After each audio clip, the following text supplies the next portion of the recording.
পরিবেশ সন্তোষজনক দাবি করে অবাধ ও সুষ্ঠু নির্বাচন করার ব্যাপারে আশাবাদী প্রধান নির্বাচন কমিশনার এএমএম নাসিরউদ্দিন। নির্বাচন কমিশনের রিটার্নিং কর্মকর্তার সিদ্ধান্তের বিরুদ্ধে সংক্ষুব্ধ প্রার্থীদের আপিল গ্রহণের বুথ পরিদর্শনকালে একথা বলেন তিনি। মনোনয়নপত্র জমা দিতে গিয়ে স্থানীয় প্রভাবশালীদের তোপের মুখে পড়ার অভিযোগ করেছেন কেউ কেউ। এসব অভিযোগ আমলে নেওয়ার আশ্বাস দিয়েছেন নির্বাচন কমিশন সচিব আক্তার আহমেদ। মিজান শাহজাহানের রিপোর্ট। সোমবার সকাল 10টা থেকে নির্বাচন কমিশনে শুরু হয় রিটার্নিং কর্মকর্তা কর্তৃক বাতিল হওয়া প্রার্থীদের আপিল আবেদন গ্রহণ। এটি চলবে 9 জানুয়ারি বিকেল 5টা পর্যন্ত। মনোনয়ন বাতিল বা স্থগিত হওয়াদের পাশাপাশি রিটার্নিং কর্মকর্তা কর্তৃক বৈধ হওয়া প্রার্থীর বিরুদ্ধেও আপিল করতে পারবেন সংক্ষুব্ধ ব্যক্তি।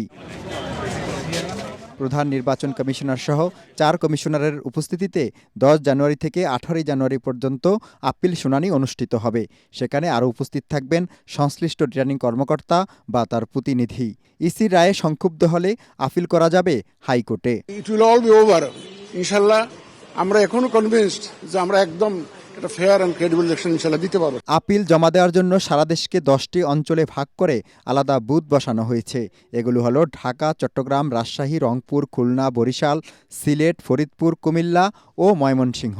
1% ভোটারের স্বাক্ষরে গরমিল থাকায় বাতিল হয়েছে অনেক স্বতন্ত্র প্রার্থীর মনোনয়ন।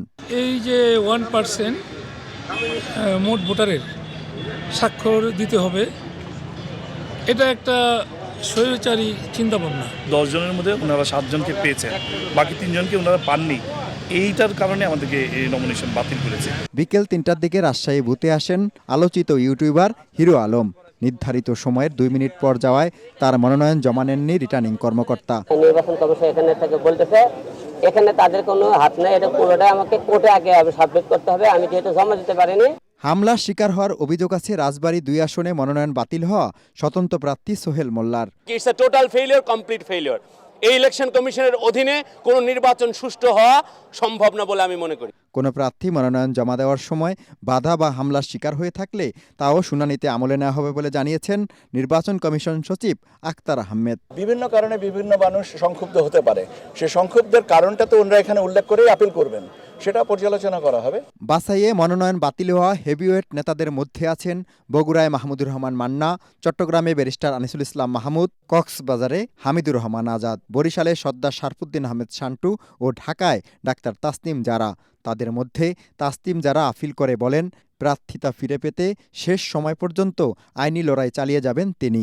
যারা স্বাক্ষর করেছেন এই প্রায় 5000 মানুষ, এত অল্প সময়ে ওনারা চান আমি যাতে নির্বাচনে কন্টেস্ট করতে পারি। সংশ্লিষ্ট রিটার্নিং কর্মকর্তার কার্যালয় থেকে সার্টিফাইড কপি উঠিয়ে নির্বাচন কমিশনে আসা এবং আইনজীবীর সাথে পরামর্শ করাটা একটি সময় সাপেক্ষ ব্যাপার। এই কারণে আরও যে 4 দিন সময় আছে সে সময়ের মধ্যেই বাকিরা আপিল করবেন বলে আমরা জানতে পেরেছি। মিজান শাহজাহান, এটিএন বাংলা, নির্বাচন কমিশন, ঢাকা।